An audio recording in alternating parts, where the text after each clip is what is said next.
Today, Manchester United play against Brentford in a very important must-win game as United have only got 1 point out of 9 in their last 3. They've not scored any goals, and we know what happened last time we played Brentford. Oh my, oh my.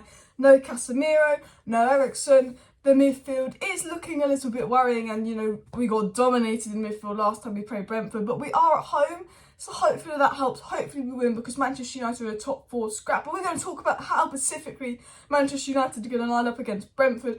How can we beat Brentford? We've basically got midfield options of Mook, Fred and Bruno, McTominay, Sabitzer and Bruno, which we've seen enough and that doesn't work, or Fred, Sabitzer, Bruno, or could Ten Hag be trying something different with a Lindelof and Martinez in the midfield? We'll dive into Manchester United's starting lineup versus Brentford in just a second, but news has come out on Qatar. Basically, there was reports that came out saying, the UK government might not allow Qatar, and this group might not allow Qatar, and they might have problems with Qatar ownership. And I said that I'm not worried, like Qatar own half of London. Qatar's idea is to invest in the Manchester community. The people in the UK aren't going to allow Saudi Arabia and Abu Dhabi and, magically reject Qatar. But it was also came out today by Mike Kegan saying, the UK will grant Qatar permission. If Qatar are new owners, they're granted permission to do that. Essentially, that's the story that's come out saying from Mike Kegan that the UK aren't going to stop Qatar. They believe that the UK will grant Qatar permission to be the next owners of Manchester United should they be successful. So we'll dive into that story in just a second and a little bit more of an update on the takeover. We got some news about when they're going to hear back from the bids and more. So make sure you smash that like button. Of course, subscribe down below if you're new. Share the video. Let's get into the video. Should we start with the Qatar news or the Brentford news? We'll start with the Qatar news, then we'll go into the transfer news. But I want to start by just a comment Ten Hag made at a press conference, which kind of links to a few things I want to talk about. Before I get into the Qatar news, Ten Hag said this in his press conference yesterday. I think we knew before the start of the season, we discussed it in this place, press conference, he's saying. Also, many times, we need outstanding players at Manchester United, that's clear. And if you have injuries, you need replacements, you need competition.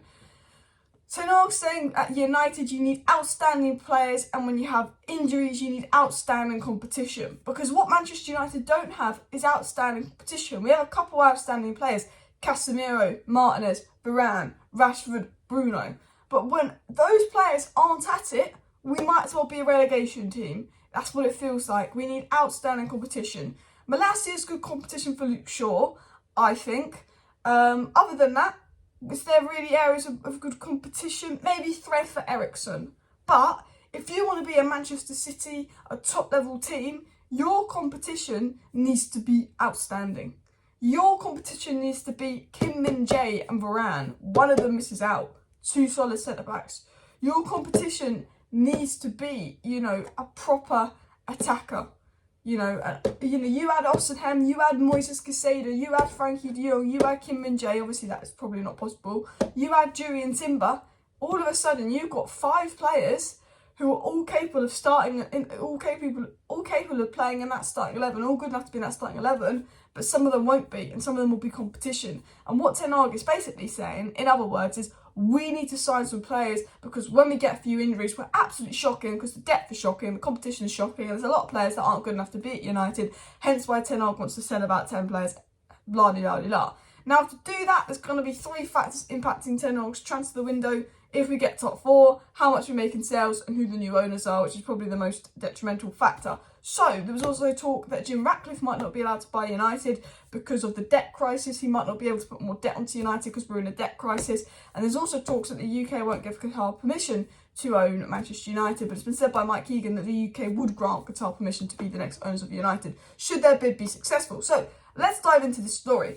It was said those behind the Qatar-based bid for Manchester United do not believe they will face any government opposition should they succeed in the battle for the Premier League giants. The Qatari bid feel they have the support from the government and would not face any obstacles should they emerge successful from the ongoing bidding process. So, basically, there was this big report that came out like yesterday, kind of saying, actually, the UK don't like Qatar, they don't want Qatar, la-di-la-di-la. Yes, there's a few human rights issues. Yes, there's a few LGBTQ plus issues, and people won't be happy with that. But you've got to look at it from a government perspective of there are issues with the bid, and there are things that we don't agree with. People dying when building the World Cup stadium. But the thing is, Qatar own a lot of London, and I think the UK government look at it from an economic perspective. You know, at the end of the day, it's all about economics for them. They're going to come in, they're going to spend a lot of money in the country, they're going to invest. The Glazers are taking money out. Ratcliffe puts us in loan.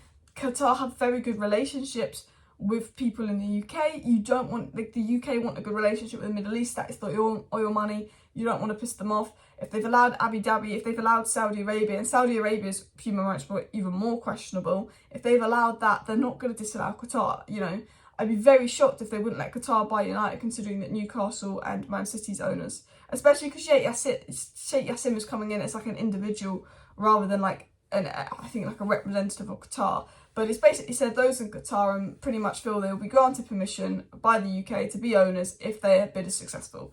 That's essentially what they're saying. They think that they will be allowed, you know, and yeah, like I don't think the UK is going to stop it. I don't think UEFA is going to stop it. I don't think anything's going to stop it. Because if Newcastle's wasn't stopped, United's won't be stopped. It's because they don't want United. It's because rivals don't want United to get Qatari owners, because they know that we'll be very powerful, that they will try and stop it maybe, but I don't think they'll be successful in that.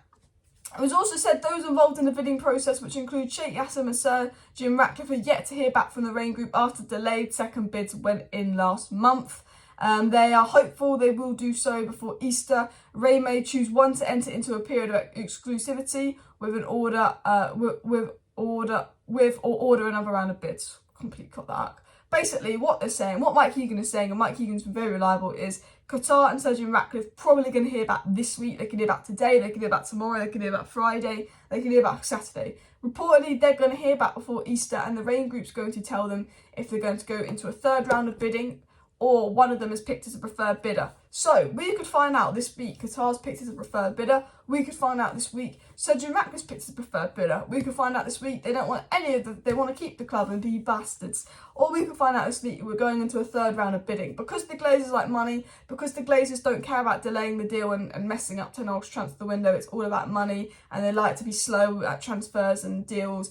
I wouldn't be shocked if they announced this week that we go into a third round of bids.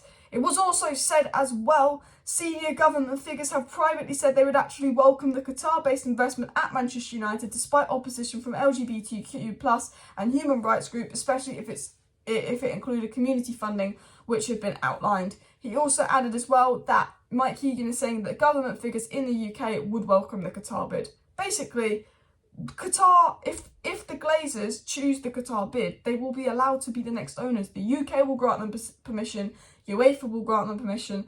If their bid is successful, there will be no obstacles in the way of Qatar being the next owners of United, and we're going to find out this week, potentially, if their bid is successful. So that is the Takeover news. I hope that's clear. I hope that updates you guys. I think there's going to be a massive news story dropping this week, so do subscribe for that. But let's get into some of the Brentford starting 11 news. So, how should Manchester United line up versus Brentford? Now, I think the first thing I want to say is this isn't the game for Wout Weghorst. Wout Weghorst needs to be dropped. I know Ten Hag likes him, reportedly Ten Hag wants him to stay, but Wout Weghorst needs to be dropped. For me, it's Martial striker, Rashford on the left, and Sancho or Anthony on the right. I think Anthony was good and doesn't deserve to be dropped, so I'd say Anthony right wing, Martial striker, Rashford left wing, and Bruno Fernandes at the 10. That is my front four.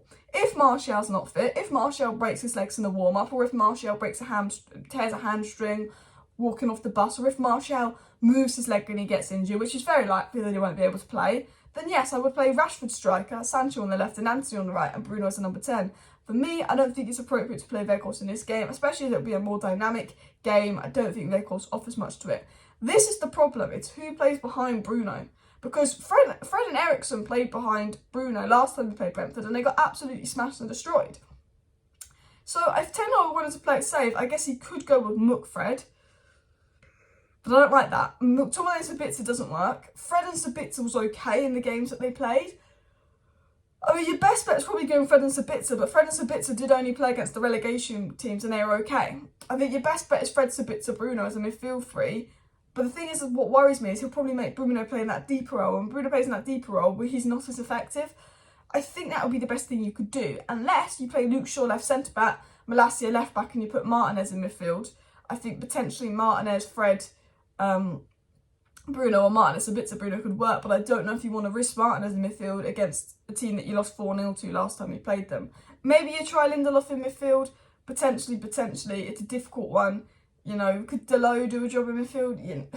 You know, like, our midfield is just crap. You know, it's just, there's not really much we can do. I think it might have to be Fred Sabitzer Bruno. I think it has to be Fred Sabitzer Bruno. And the back four will be Luke Shaw, Martinez, Varane, Wan-Bissaka if he's fit, and De Gea.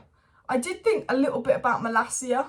Because I did think about Malacia maybe, and Luke Shaw centre back, and then maybe try Martinez in midfield. But let me know your thoughts. I think that would be my lineup though. I think, you know, De Gea, Wan-Bissaka, Luke Shaw, Varane, Martinez, probably Sabitzer, Fred, Bruno, and then I'd probably go Martial, Anthony, Rashford, would probably be my ideal lineup. Let me know your lineup for the Brentford game down below. Let me know your thoughts for the game. I am a little bit worried. I'm not particularly confident, but let's hope we get a result. Smash a like, smash a subscribe. Thank you for watching this video. See you next time. Bye.